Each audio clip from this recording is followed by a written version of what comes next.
जी हाँ साथी, बहुत बहुत स्वागत करता हूँ अपने इस यूट्यूब परिवार रोहित सर बायोलॉजी में। देखिए, आपके इस चैनल पर केमिस्ट्री, इंग्लिश, साथ साथ एग्रीकल्चर के कुछ इंट्रोडक्शन वीडियो रवि सर आपके सामने लेकर आए हैं। आप पिछले वीडियो में जाकर के देख सकते हैं। जो बच्चे एग्रीकल्चर पढ़ना चाहते हैं, इसके बारे में जानना चाहते हैं, वो जाकर के देख सकते हैं। हम आपके लिए एक इम्पोर्टेंट टॉपिक बायोलॉजी को लेकर आए हैं, जो कक्षा 12 के लिए काफी महत्वपूर्ण होने वाला है। और ये बात आप लोग सभी लोग जानते हैं, बस ये समझना है। और बहुत ही इंपॉर्टेंट हेडिंग है उत्परिवर्तन, म्यूटेशन। उत्परिवर्तन कैसे होता है और उत्परिवर्तन होने का कारण क्या है, और जो ह्यूमन इवोल्यूशन है माने कि क्या, जो विकास में उत्परिवर्तन का क्या अर्थ है, वहां पे इसका क्या प्रभाव है, तो आपको पूरी बात बताएंगे। बस जुड़े रहिए, लास्ट तक देखिएगा और कमेंट सेक्शन में बताइएगा कि आपको समझ में आया कि नहीं। चलिए शुरू करते हैं। सबसे पहले हम बात करते हैं उत्परिवर्तन का। उत्परिवर्तन होता क्या है? देखिए, आप जानते हैं कि मानव के बारे में आप लोग जानते हैं कि जो संतान होता है वो जो उत्पन्न होता है अपने जनक के शरीर से, माने कि मदर सेल से डॉटर सेल का निर्माण होता है। तो जो डॉटर सेल होता है और जो जनक सेल होता है, जनक सेल के जैसा ही डॉटर सेल उत्पन्न होता है, माने जैसे पिता रहेंगे वैसे ही संतान उत्पन्न होगा। इसके पीछे क्या होता है कारण? जीन होता है। अनुवांशिक लक्षण पीढ़ी दर पीढ़ी स्थानांतरित होते हैं। तो ये तब आप लोग जानते हैं कि अनुवांशिक लक्षण पीढ़ी दर पीढ़ी स्थानांतरित होता है, और जो संतान उत्पन्न होता है वो जनक के अपने समान होता है, यानी उन्हीं की तरह अनुवांशिक लक्षण लेकर आते हैं। और उसको तुम्हारे बोलना है, ठीक है। चलिए शुरू करते हैं। अगर हम उस परिवर्तन को देखें तो दो भागों में, उसको दो भागों में बांट देते हैं। देखिए, उत्त, यहाँ पे उत्त क्या अलग करिए, उत्त धन परिवर्तन। अच्छी आपको हम बता दें, ये बात कहीं नहीं लिखा गया है। ये मत आप पढ़िएगा सर इसको मैं अभी तक कहीं नहीं पढ़े, ये कहीं लिखा ही नहीं गया है। ये हमारा पढ़ाने का एक अलग सा ट्रिक है। इसे हमने स्वयं इसको तोड़ के पढ़ाया है, स्वयं इसको बताने का हमारे एक अंदाज है, तरीका है अपना अलग अलग। तो ये मेरा अलग अलग तरीका है। यहाँ पे उत्त को परिवर्तन को अलग कर दो। उत्त का मतलब होता है एकाएक। क्या होता है? एकाएक होता है, या जिसे हम हिंदी में एक तरह से इसका अच्छा नाम पड़ता है आकस्मिक। एकाएक या आकस्मिक। अब परिवर्तन माने क्या होता है? बदलाव। परिवर्तन माने क्या होता है? बदलाव होता है। यानी कि जो जनक का शरीर होता है और जो संतान के शरीर होता है, जो संतान उत्पन्न होता है अपने जनक के शरीर से कभी कभी भिन्न हो जाता है, अलग हो जाते हैं, उनके आनुवंशिक लक्षण जनक से अलग हो जाता है, यानी कि बदलाव हो जाता है। और ये कैसा बदलाव है? एकाएक परिवर्तन है। और जब एकाएक परिवर्तन हो जाएगा वह संतान अपने जनक से भिन्न हो जाएगा, यानी उसमें विभिन्नता उत्पन्न हो जाएगी। आप सभी लोग जानते हैं कि संतान अपने जनक के हुबहू समान नहीं पैदा होता है, ये तो अलैंगिक जन्म होता है। लेकिन लैंगिक जन्म में कुछ न कुछ परिवर्तन होता है, और कभी एक ऐसा परिवर्तन हो जाता है जो उनके पहले जनक में नहीं था, अब वो हो गया है। बात समझ में आ गई? तो आप नोट करेंगे कि आनुवंशिक लक्षणों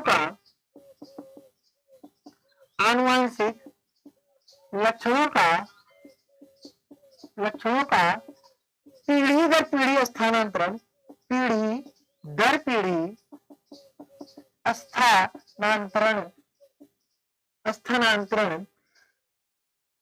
जीन के द्वारा होता है। जीन के द्वारा होता है, माने कि जो जीन होता है इसके द्वारा पीढ़ी दर पीढ़ी स्थानांतरण होता है। लेकिन कभी कभी इसमें क्या हो जाता है? आकस्मिक परिवर्तन हो जाता है, जिसके कारण संतान अपने जनक से भिन्न हो जाता है, ठीक है। और जब यही आकस्मिक परिवर्तन होता है, आकस्मिक माने एकाएक, माने जो पहले जनक में नहीं था अब उनके संतान में यह परिवर्तन उत्पन्न हो गया है, इसी परिवर्तन को आकस्मिक परिवर्तन या एकाएक परिवर्तन कहते हैं, ठीक है ना। ये पूरी प्रक्रिया ही क्या कहलाती है? उत्परिवर्तन कहलाता है। क्या होता है? उत्परिवर्तन होता है। चलिए अब इसके थोड़ा सा हम प्रकार के बारे में बता दें कि उत्परिवर्तन कितने प्रकार का होता है, ठीक है ना। कितने प्रकार का होता है, चलिए इसको नोट कर लीजिए। उत्परिवर्तन होना बहुत जरूरी है। सुन लीजिए, उत्परिवर्तन ना बहुत जरूरी है होना, क्योंकि उत्परिवर्तन के कारण जैव विकास होता है। अगर विकास होता है उसके पीछे क्या होता है, उत्परिवर्तन होता है। एक कहानी की तरह एक मिनट सुन लीजिए। अगर कोई परिवर्तन, कोई बदलाव नहीं होगा तो क्या विकास होगा? नहीं होगा। जैसे आप किसी के घर जाइए, उसके पास एक मढ़ा है, आप उसके घर पुणे जाइए 1 साल बाद, देखिए वहां पे बिल्डिंग बना होगा। तो अब वहां पे परिवर्तन मिला कि नहीं मिला? एक बदलाव मिला कि नहीं मिला? जो पहले नहीं था, पहले मड़ई था, अब वो बिल्डिंग हो गया। यानी वहां पे आपको बदलाव, जब उत्परिवर्तन मिला कि नहीं मिला? मिला। यानी इसी प्रकार के उत्परिवर्तन को ही विकास कहा जाता है, और यही विकास जीवों में होता है, इसे जड़ विकास कहा जाता है। ये कक्षा 10 का एक टॉपिक है। कक्षा 10 वाले ध्यान से सुन ले, ये कक्षा 10 का एक टॉपिक है, जड़ विकास। और जड़ विकास से बहुत इंपॉर्टेंट है। इसकी परिभाषा क्या है जानते हैं? जीवों के सरल से जटिल की ओर, सरल से जटिल की ओर क्रमिक विकास को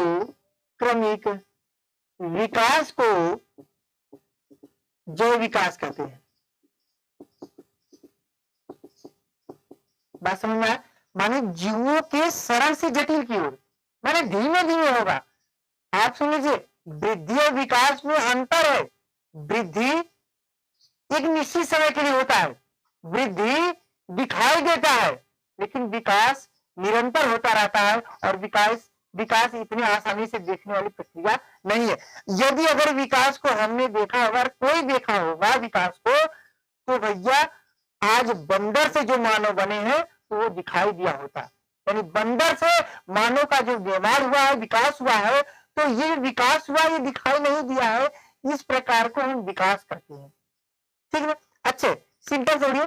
विकास सॉरी, बंदर का जो अंगुली होती है ऐसे होती है, ये अंगूठा इसके पास होता है, और मानव का कितनी दूर होता है। आप समझ लीजिए कि बंदर से मानव बनने के लिए, माने यहां से यहां तक आने के लिए कितना साल लग गया है। क्या दिखाई दिया था? नहीं दिखाई दिया था। क्यों? क्योंकि विकास दिखाई देने वाली प्रक्रिया नहीं है, विकास धीमी गति से चलने वाली प्रक्रिया है, और विकास क्रम से चलने वाली प्रक्रिया है। वो क्रम से चलता है, पहले इतना विकास, अब इतना विकास, फिर इतना, तो धीरे धीरे चलता है, स्टेप बाय स्टेप चलता है। ये नहीं कि इतना बड़ा है और एकाएक इतना बड़ा, कभी हो ही नहीं सकता है। ठीक है, क्योंकि विकास धीमी गति से चलने वाली प्रक्रिया। चलिए भैया, इसे भी समझ लीजिएगा। हम बात कर रहे थे उत्परिवर्तन के प्रकार। उत्परिवर्तन, अच्छा एक टॉपिक और नोट कर लीजिए। चलिए भैया, एक वैज्ञानिक है जिसका नाम है Hugo de bridge. Hugo de bridge ने एक बात बताई है, बहुत अच्छी बात बताई थी उन्होंने यह बात कहा था कि जो उत्परिवर्तन होता है ना, जो उत्परिवर्तन होता है, ये विकास में बहुत बड़ी भूमिका निभाती है। जो उत्परिवर्तन होता है, नोट कर लीजिए, उत्परिवर्तन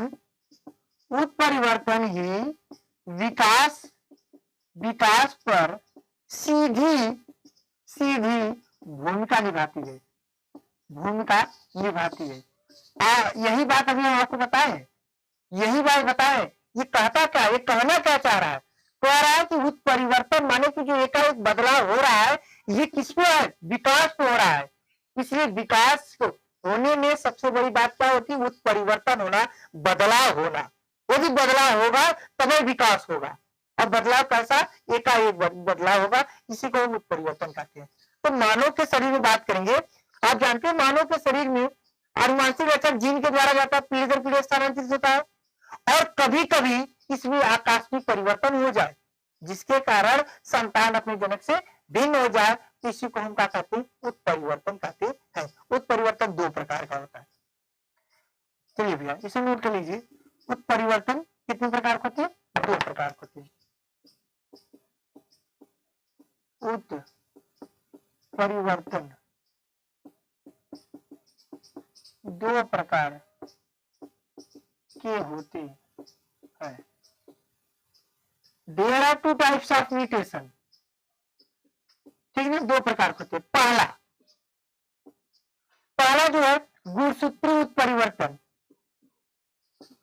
पहला क्या है? गुणसूत्रीय उत्परिवर्तन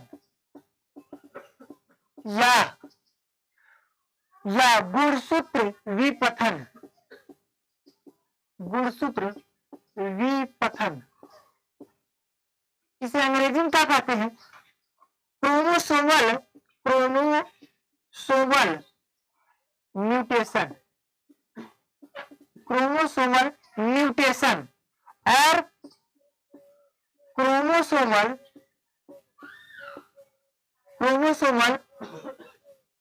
एब्रेशन, क्रोमोसोमल म्यूटेशन और क्रोमोसोमल एब्रेशन। बहुत अच्छी बात कहा है, ध्यान से सुनिएगा कि मानव में उत्परिवर्तन कैसे उत्पन्न होते हैं। चलिए भैया, एक मानव में, मानव का कोई मानव हो, चाहे बच्चा हो चाहे बड़ा हो, मानव होना चाहिए। मानव में गुणसूत्रों की संख्या कितनी होती है? 23 जोड़ी होती है। यानी संख्या की बात करें, कितनी संख्या हो गई? 46 हो गई। बात समझिएगा। नाम किसका ले रहे हैं? गुणसूत्र का ले रहे हैं। उत्परिवर्तन वाले का एक बदलाव हो जाएगा। माने आप जानते हैं एक नर और एक मादा युग्मकों का संलयन होता है ना? There are two gametes, male gametes and female gametes, they are fuse एंड then a process is known as fertilization. After fertilization zygote, ठीक ना? अब जाइगोट होता है, उसके बाद भ्रूण बनता है, लेकिन उसके पहले क्या प्रक्रिया है? देखिए, ये नर युग्मक है और ये क्या है? मादा युग्मक है। नर युग्मक माने इनमें गुणसूत्रों की संख्या कितनी होगी? 44A plus XY। मादा में क्या होगा? 44A plus X। तो सबको पता होगा। नहीं पता है तो पिछले वीडियो में जाकर के देख लीजिए, हम एकदम इसको बेहतरीन ढंग से बताए हैं। तो 22 यहाँ का 22 जोड़ी, यहाँ 22 जोड़ी, यहाँ 44 हो गया। सबका अलग अलग है।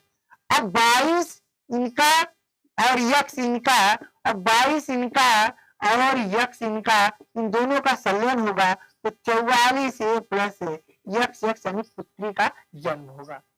ठीक ना? ये बात है। अब इनके गुणसूत्र की संख्या कितनी होगी? 46 होगी। और ये संतान उत्पन्न होगा अपने जनक के समान होगा। कब होगा? जब इनको इनके गुणसूत्र में कोई परिवर्तन न हो, इनके जीन में कोई परिवर्तन न हो, लेकिन एकाएक जब बदलाव हो जाएगा तब ये जो संतान उत्पन्न होगा ये जनक से भिन्न हो जाएगा। मतलब विभाजन के समय कोशिका जब विभाजन करता है, अर्धसूत्री विभाजन होता करता है, उस समय गुणसूत्रों के क्रम में क्या हो जाता है? बदलाव हो जाता है। या तो गुणसूत्रों की संख्या बढ़ जाती है या तो गुणसूत्रों की संख्या घट जाती है। यदि बढ़ेगी तो 46 में अगर एक गुणसूत्र बढ़ जाएगा, कितने गुणसूत्र हो गए? 47। या फिर 46 में एक गुणसूत्र माइनस हो जाएगा, कितना हो जाएगा? 45। देखिए, गुणसूत्र की संख्या बढ़ रहा है, गुणसूत्र संख्या घट रहा है। एक नॉर्मल, एक सामान्य बच्चे का गुणसूत्र कितना होता है? 46 होता है। यदि गुणसूत्र संख्या बढ़ जाए या घट जाए, और जो बढ़ जाएगा या घट जाएगा तो जो संतान उत्पन्न होगा अपने जनक से भिन्न हो जाएगा। क्यों हो जाएगा? क्योंकि इसमें एक परिवर्तन हो गया है, पहले जनक में नहीं था। और इसी प्रकार के परिवर्तन को हम क्या कहते हैं? उत्परिवर्तन कहते हैं। ये परिवर्तन आया किस पे? गुणसूत्र पे आया। किस पे आया? गुणसूत्र पे। चलिए, अच्छे नहीं समझ में आया। अब अगले हेडिंग का मतलब समझिए, विपथन। पीछे से न गायब करो, आगे से वी गायब करो, बचाए पथ। पथ माने रास्ता। रास्ता क्या होता है? 23 जोड़ी गुणसूत्र है भैया, और जोड़ी माने कि एक जोड़ी माने 2 ठो, 23 जोड़ी माने 46 ठो। ये एक पथ है, एक रास्ता है। अब इस रास्ते से अगर गुणसूत्रों की संख्या भटक जाए, माने कि कहीं एक तो गायब हो जाए या कहीं से भटक करके आके जुड़ जाए, तो जुड़ेगा, ये पथ क्या होगा? गड़बड़ा जाएगा। पथ में क्या हो जाएगा? डिसऑर्डर हो जाएगा, व्यतिक्रम हो जाएगा। क्रम नहीं, व्यतिक्रम हो जाएगा। और इसी को क्रम को जिस रास्ते पे हुआ था उसी को विपथन कहते हैं। पथन माने सही रास्ता है, विपथन माने रास्ते में कुछ क्या है? कुछ गड़बड़ी हो चुका है, यानी कुछ गुणसूत्रों की संख्या बढ़ी या घटी है। और जब बढ़ेगी घटेगी तो वह संतान अपने जनक से भिन्न हो जाएगी। बात समझ में आया ना? ये गुणसूत्री उत्परिवर्तन था। अगले हेडिंग की बात करेंगे, जीन उत्परिवर्तन। चलिए इसको नोट कर लीजिए, इसको नोट कर लीजिए कि मानव के गुणसूत्रों की संख्या में यदि गुणसूत्रों की संख्या एक बढ़ जाए या फिर घट जाए, जिसके कारण गुणसूत्रों के क्रम में परिवर्तन होता है, और जब यही परिवर्तन होता है तो संतान उत्पन्न होता है, संतान अपने जनक से भिन्न हो जाता है, और जब भिन्न हो जाता है इसी प्रकार के परिवर्तन को क्या कहते हैं, उत्परिवर्तन कहते हैं। ये परिवर्तन हुआ किसके कारण, गुणसूत्र के कारण हुआ है, और जब गुणसूत्र के कारण हुआ है तो इसे हम गुणसूत्री उत्परिवर्तन कहते हैं। चलिए भैया, ठीक है, बात समझ आई ना। अब दूसरा हेडिंग डाल लीजिए, क्योंकि ये दो प्रकार का होता है, हमने पहला बता दिए है, अब दूसरा देख लीजिए। चलिए भैया, दूसरा देख लीजिए। दूसरे परिवर्तन नाम क्या है, जीन या बिंदु उत्परिवर्तन, जीन या बिंदु उत्परिवर्तन, ठीक है। अंग्रेजी में जीन और पॉइंट, जीन और पॉइंट म्यूटेशन, ठीक है, जीन और पॉइंट म्यूटेशन, समझिए बात। अब इस प्रकार के परिवर्तन जीन के कारण होगा, अभी तक तो गुणसूत्र के कारण हो रहा था, अब जीन के कारण होगा। आप जानते हैं ना, आनुवांशिकी इकाई किसे कहा जाता है, जीन को कहा जाता है। माने जो आनुवांशिक लक्षणों को पीढ़ी दर पीढ़ी स्थानांतरित करता है जीन कहलाता है, और जो आनुवांशिक लक्षण जाता है आनुवांशिक लक्षण कहलाता है, और जो जीन को लेकर जाता है वो आनुवांशिक वाहक कहलाता है। आनुवांशिक वाहक गुणसूत्र, आनुवांशिक पदार्थ जीन या डीएनए, और आनुवांशिक लक्षण कुछ भी हो सकता है, लंबाई, चौड़ाई, मोटाई, गोराई, ठीक है ना, ये हो सकता है। चलिए भैया, अब जीन या बिंदु परिवर्तन क्या होगा कि जब संतान में जो जीन होता है उसका क्रम गड़बड़ा जाए, यानी कि जीन किससे मिलकर बना है, डीएनए से। जीन किससे मिलकर बना, डीएनए, आरएनए और प्रोटीन से मिलकर बना है, ये तो पता ही। और मुख्य रूप से किससे मिलकर बना है, डीएनए से। चलिए अब डीएनए की बात करते हैं। डीएनए जो होता है ये पॉलीन्यूक्लियोटाइड का बना होता है, पॉलीन्यूक्लियोटाइड से मिलकर बना होता है। डीएनए किससे मिलकर बना, पॉलीन्यूक्लियोटाइड से बना। आपको बता दे जीन का प्रत्येक अणु 3 घटक अणुओं से मिलकर बना है। माने एक डीएनए बनाने के लिए 3 अणु भाग लेते हैं। पहला फास्फेट, पहला क्या, फास्फेट, और इसको हम कहते हैं PO4-2, फास्फेट को क्या कहते हैं, PO4-2। दूसरा देखिए, दूसरा है डीऑक्सीराइबोस शर्करा,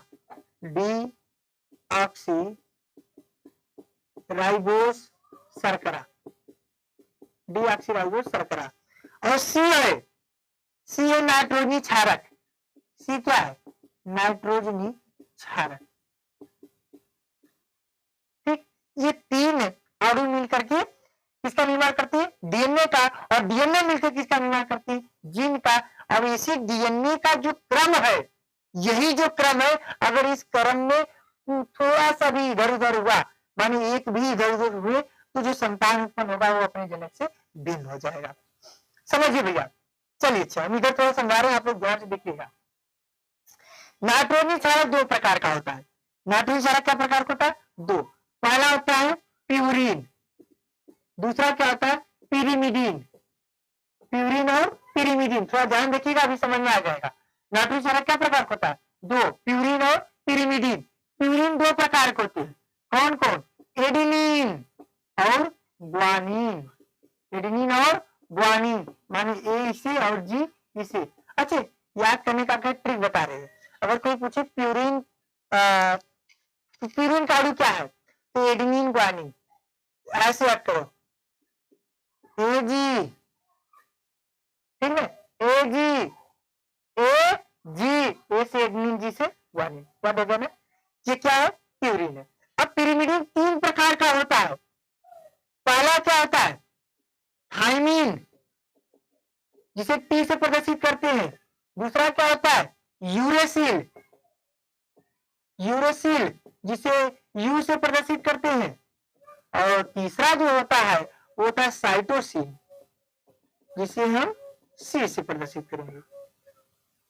ये तो है नाइट्रोजनी क्षारक। अब अगर डीएनए की बात करेंगे तो डीएनए में यूरेसिल नहीं पाया जाता है, डीएनए में यूरेसिल नहीं पाया जाता है, और यूरेसिल के स्थान पर क्या पाया जाएगा, थाइमिन पाया जाएगा। अगर कोई पूछे डीएनए में ये थायमिन पाया जाएगा कि यूरेसिल, आप कहिए थायमिन पाया जाता है। अब अगर कहेंगे आरएनए में क्या पाया जाता है, तो कह दीजिए आरएनए में थायमिन के स्थान पे यूरेसिल पाया जाता है। बात समझ में आया ना? चलिए अच्छे, हम बात करते डीएनए का। तो एडेनिन हमेशा डबल बॉन्ड से थायमिन से जुड़ता है और ग्वानिन हमेशा ट्रिपल बॉन्ड से साइटोसिन से जुड़ता है। डीएनए की संरचना की बात बता रहे हैं। तो एडेनिन थायमिन से जुड़ा, ग्वानिन साइटोसिन से जुड़ा, ये एक क्रम में ऐसे जुड़े रहते हैं। और ये क्रम में जब ऐसे जुड़े रहते हैं तो भैया ये आनुवांशिक लक्षणों को पीढ़ी दर पीढ़ी स्थानांतरित करते हैं। और जब इन्हीं का क्रम, संरचना, व्यवस्था, इनकी जो संरचना है, व्यवस्था है, अगर इस संरचना व्यवस्था में थोड़ा सा भी परिवर्तन हुआ तो जो संतान का जीन होगा वो जनक से बदल जाएगा, जनक से भिन्न हो जाएगा। और जब भिन्न हो जाएगा तो वो संतान भी अपने जनक से भिन्न हो जाएगा। और ये किसके कारण हुआ है? जीन के कारण हुआ है। इसी को हम क्या कहते हैं? जीन या बिंदु उत्परिवर्तन। अच्छा, यहाँ पे बिंदु उत्परिवर्तन क्यों आया? क्योंकि गुणसूत्र के ऊपर जीन उपस्थित होता है, गुणसूत्र के ऊपर जीन उपस्थित होता है और ये पीढ़ी दर पीढ़ी स्थानांतरित करता है। जैसे एक बस आपका गुणसूत्र है और उसमें सवारी जीन है और एक स्थान से दूसरे स्थान पीढ़ी है, जैसे जनक से संतान में।